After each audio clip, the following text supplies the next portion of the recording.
we are looking at the text from Luke chapter 12, verses 8 to 12.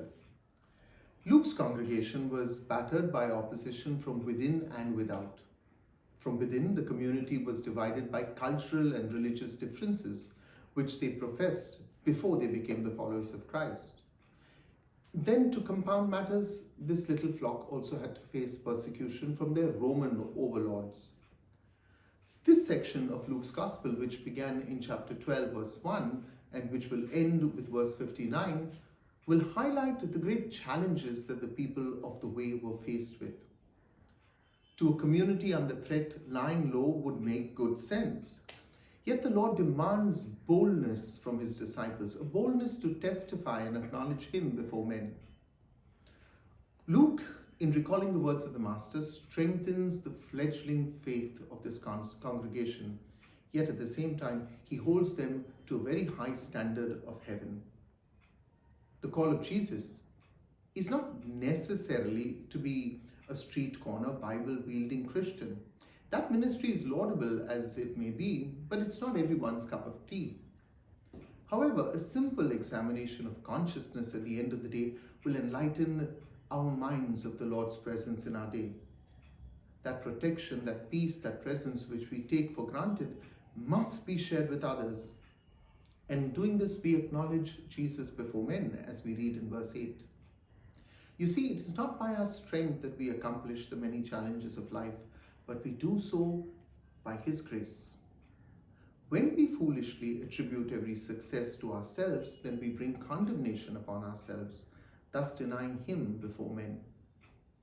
Chapter 12 is also a reminder to the disciples that the persecution faced by the community found resonance with the persecution faced by Jesus.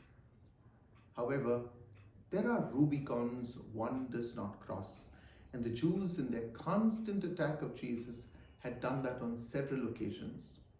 In their hate for Jesus, they had often attributed the miracles he had worked to the evil spirit of Beelzebul, when in fact it was through the Holy Spirit. It is this blasphemy that Jesus says will never be forgiven. While strengthening this community under attack, Luke also strengthens their faith, for God's Holy Spirit is within them. It is for this reason that they should not be afraid when dragged before synagogues and rulers, for the same Spirit that worked through Jesus will work through them, teaching them what to say at that very hour.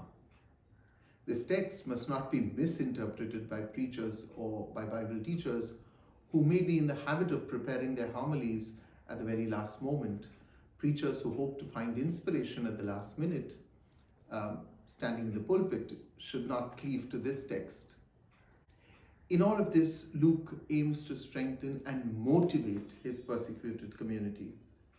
Through their persecution, the Lord is speaking to them, but even more, he is working through them. Thank you for being part of these reflections. I'm sure you enjoy them. Please share them with your friends. If you haven't subscribed to our channel, please do that. And join us for daily Mass, Indian Standard Time, 7 p.m.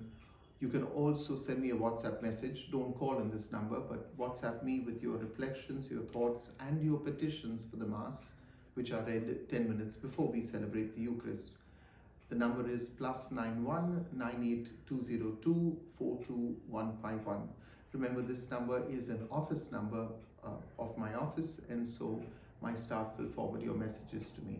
Thank you, and God bless you.